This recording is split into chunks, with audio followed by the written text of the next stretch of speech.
ఆయా శుభ సమయాలు వేరు వేరు పనులకు వేరు వేరు విధాలుగా చెప్పబడ్డాయి. కాబట్టి అన్నప్రాశనాన్ని ఈ రకంగా 5వ నెల 5వ రోజు నాడు, అంటే 6వ నెలలో 5వ రోజు కాస్త మతి దివారం చూసుకొని, ఆ రోజు కాకపోతే తెల్లవారి ఆమర్నాడు వర్జమతి లేకుండా అమ్మ ఇంట్లో ఏర్పాటు చేయాలి.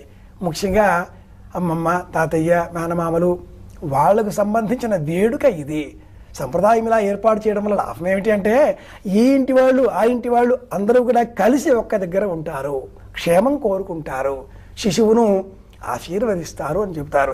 శిశువు పుట్టిన జన్మ నక్షత్రంలో అన్నప్రాశనం చేస్తే, జన్మ నక్షత్రంలో చాలా పనులు చేయకూడదు, కానీ అన్నప్రాశనం చేస్తే తప్పకుండా చక్కటి ఆరోగ్యం కలిగి ఉంటాడు, మంచి జీర్ణశక్తి ఉంటుంది, ఏం తిన్నా ఫలాయించుకో శక్తి ఉంటుంది అని కూడా అదే గ్రంథం తెలియజేస్తుంది. ఇది సమాధానం. అయితే